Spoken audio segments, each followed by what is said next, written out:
Welcome back to Charter's Local Edition from West Yellowstone, Montana at the 2014 Conference of the League of Cities and Towns in Montana. I'm Mark Staples, your host for Charter, and our guest for this segment is the mayor of, I'd say, ground zero of the development and the growth and in Montana, and maybe some of the challenges that go along with it. Mayor Rick Norby of the City of Sidney. Thank you for coming and being with us. Thank you for having me today. I appreciate you taking the time out of your busy schedule. Let's talk about Sidney, Montana, epicenter of, first of all, how did you come to be the mayor? What's your background? And you're new, you're January 1st, yep, so it's January not 1st. Even a year yet. Yep, January 1st. I was on city council 6 years prior to that. Born and raised in Sidney, Montana. Farmed until 1999 in the area. Moved into the town of Sidney. I lived in the country in 2005 and just felt it was my responsibility to get active. Well, you just jumped into, I mean, it's not a sleepy little town by any means. It's not. 15 years ago, but it isn't now. Tell us, just give us a picture. For those who haven't been to eastern Montana in a while, give us a picture of the growth in both development, population, everything in Sidney that's happened. You're looking at right now, when our census came up in 2010, we were a little over 5,000 people. And right now, with our garbage counts and everything that we go by, we're right at about 8,700. So that's a large jump in a short time. It's almost crazy. 100%. It is, it's crazy. You went from, like when I purchased my home, when I moved from the country into Sidney, a nice 3-bedroom home, beautiful sized lot, I paid right at $115,000. That same property right now today is selling close to $350,000, $375,000. Okay, so along with the growth, and there's a big success story here, and an enviable one. But these things cost. They cost. And for instance, right there in that example, so if you had the $315,000 home, have your taxes gone up accordingly? Your taxes have gone up accordingly. Sure. So that has benefited out of that. There is some success, like you said, on that side of it, if you look at it that way. As a city but manager. Now you're looking at, infrastructure, water needs, Let's talk about police some of those. needs. Give us a listing of your most pressing Oh needs. boy, my pressing, of course, is, and I've yelled out to everybody over this, of course, of our infrastructure, water and sewer. You're looking. We've heard that all day. Yeah, by the way, you've heard it from all the day. Cities. Yeah. We're currently right now just starting on phase 1. Well, we're halfway through phase 1. You're looking at a $17 million lagoon. Now, I'll be honest with you, this would have had to been done someday. Yes. But just with the impact caused it to happen a little sooner than we were ready for. Water treatment plant, we'll start on that probably next June. That's about a $9 million project. Of course, we got a lot of infrastructure in our community that's still back when Sidney was first founded, in 1914. We need to update that. How about your roads? That's a high list on my public works director's list, but yes, we have a lot of roads that need to be repaired. Every road in eastern Montana is just getting beat. We have passed laws trying to keep the trucks out of our downtown. But that's hard to enforce with the police department being overstrapped too with what they're doing too. Crime rate has risen by about 375%. So yes, we're fighting that too.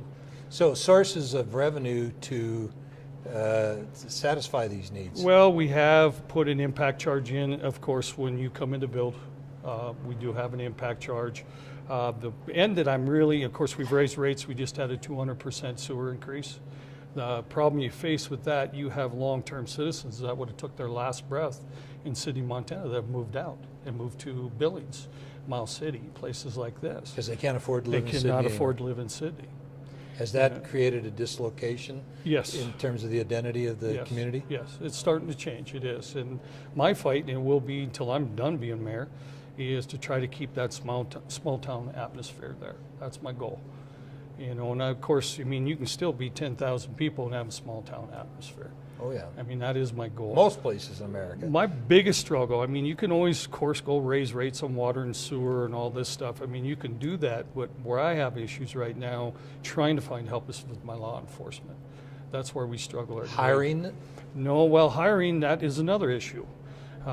Usually we're hiring first-time law enforcement, so we send them to training, they come, they last, they serve their year, and they're gone. You train them and then they go somewhere else. Yes, that is probably the biggest headache we have on that side of it. But just getting the funding, you know, there's nothing out there. You know, so we don't meet all of our needs to be qualified for any kind of grants or anything like that. The Lieutenant Governor was just with us and mentioned a proposal that both she and the governor are bringing to the next legislature. Yes. A meeting in January for a $45 million infusion via bonding. Yes. Are you hopeful? Will you be a champion for that?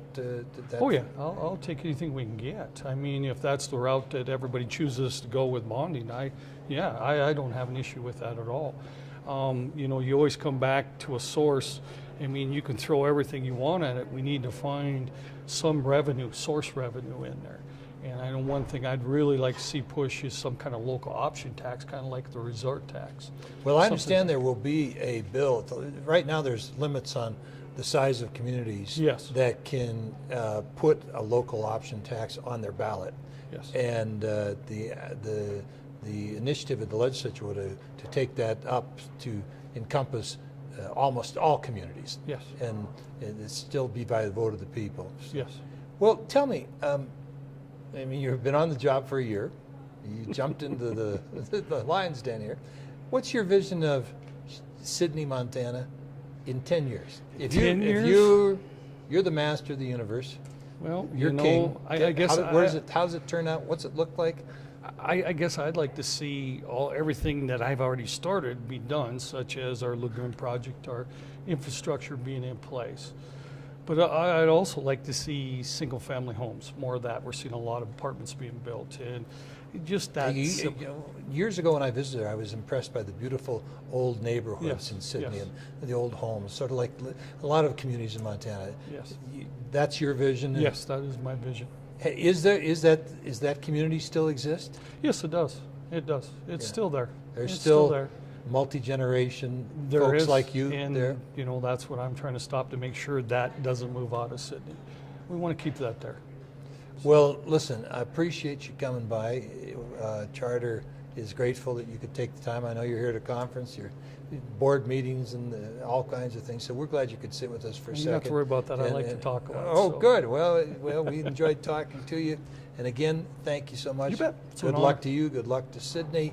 And to our viewers, thank you so much for tuning in to Charter's Local Edition.